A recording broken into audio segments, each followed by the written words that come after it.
আগামীকাল 4 দিনের সফরে আমি চীন যাচ্ছি। প্রেসিডেন্ট শি জিনপিংয়ের সঙ্গে আমার বৈঠক হবে।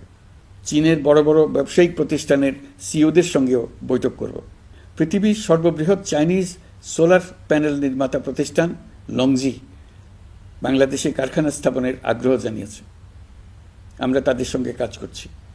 এছাড়া প্রযুক্তিগত সহায়তা, মেডিকেল সহায়তা, স্বল্প মূল্যে চিকিৎসা সহ অন্যান্য বিষয়ে আলোচনা হবে। তারা আমাদের দেশ থেকে আম, কাঁঠাল ও পেয়ারা আমদানি করতে চায়। এটা খুব দ্রুতই শুরু হবে। এই সফরের মধ্য দিয়ে আমাদের দু দেশের সম্পর্ক ঘনিষ্ঠতর হবে। আমি বরাবরই বলে এসেছি, আমরা মহা সৌভাগ্যবান এক জাতি। পৃথিবীর মানচিত্রে আমাদের অবস্থানের কারণে বাংলাদেশ, ভারত, নেপাল ও ভুটান, দক্ষিণ এশিয়ার এই 4টি দেশ মিলে একটি যৌথ অর্থনীতি গড়ে তুলতে পারলে 4 দেশই লাভবান হবে। নেপাল ও ভুটান আমাদের জলবিদ্যুৎ দিতে অত্যন্ত আগ্রহী, আমরাও নিতে আগ্রহী। বাংলাদেশের শিল্পাঞ্চল গড়ে তুলতে এর কোনো বিকল্প নেই। আমাদের রয়েছে এক বিস্তীর্ণ মহাসাগর। ভৌগোলিক অবস্থানগত কারণে আমাদের সামনে বিরাট অর্থনৈতিক সুযোগ এনে দিয়েছে।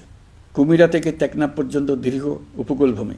এই দীর্ঘ উপকূল জুড়ে বিরামহীনভাবে অনেকগুলি আধুনিক প্রযুক্তি সমৃদ্ধ আন্তর্জাতিক মানের সমুদ্র বন্দর, শিল্প কারখানা, রপ্তানি প্রক্রিয়াজাতকরণ এলাকা স্থাপন করা গেলে পুরো অর্থনৈতিক অঞ্চলের ভবিষ্যৎ দ্রুত পরিবর্তন সম্ভব। নেপাল থেকে জলবিদ্যুৎ আনতে পারলে জীবাশ্ম জ্বালানির উপর আমাদের নির্ভরশীলতা কমবে।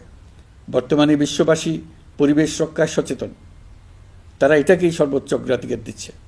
জীবাশ্ম জ্বালানির উপর নির্ভরশীলতা কমিয়ে পরিবেশ বান্ধব বিকল্প পাওয়া গেলে বিদেশি বিনিয়োগকারীদের আরও বেশি মনোযোগ আকর্ষণ করা যাবে।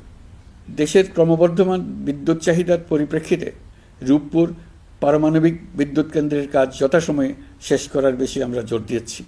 রোসাটমের মহাপরিচালক আমাকে বলেছেন, শিগগিরই বিদ্যুৎ কেন্দ্রটি পরীক্ষামূলকভাবে চালু করা হবে।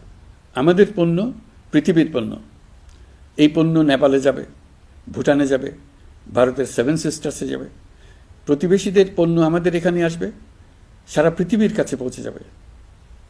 এইভাবেই এটি একটি লাভজনক অর্থনৈতিক অঞ্চল হিসেবে দাঁড়িয়ে যাবে।